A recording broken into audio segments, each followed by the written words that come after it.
محترم سامعین السلام علیکم۔ خوبصورتی سب کو اچھی لگتی ہے اور ایسا نہیں ہے کہ مہنگی کریمیں اور دوائیں آپ کو حسین بناتی ہیں۔ انسان خوبصورتی اور حسین وہی ہوتا ہے جو تمام تر سبزیاں اور پھل کھائے اور ان کا استعمال اپنی غذا میں رکھے، کیونکہ غذا کا متوازن ہونا بہت ضروری ہے۔ یہی وجہ ہے کہ بعض اوقات مہنگے فیس واش سے چہرہ دھو بھی لیں تو وہ صاف ستھرا نہیں لگتا اور نہ تازگی آتی ہے، اور پھر سردیوں میں تو ویسے بھی موسمی اثرات کی وجہ سے جلد خراب ہو جاتی ہے۔ اس لیے آپ خود کو فریش رکھنا چاہتی ہیں تو صرف آدھے چقندر کو استعمال کرنے کا یہ زبردست طریقہ جانیں اور بنائیں ایسا فیس واش جو آپ کے فیس کو کرے فریش اور بنائے آپ کی جلد کو نرم و ملائم۔ فیس واش بنانے کا طریقہ: آدھا چقندر دھو کر اس کو چھلکوں سمیت کاٹ لیں،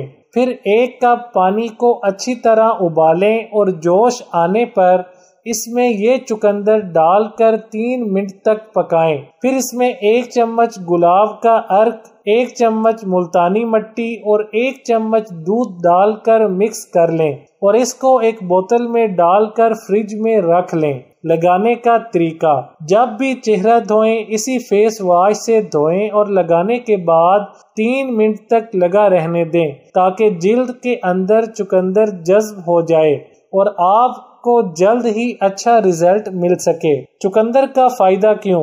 چقندر میں وٹامن سی، وٹامن اے اور وٹامن بی، پوٹاشیم اور فائبر پائے جاتے ہیں جو اس کو رنگ نکھارنے اور چہرے پر گلو لانے کے لیے مدد دیتے ہیں۔ ویڈیو اچھی لگے تو لائک، شیئر اور چینل کو سبسکرائب کرنے کے ساتھ کمنٹ باکس میں اپنی رائے کا اظہار کرنا نہ بھولیں۔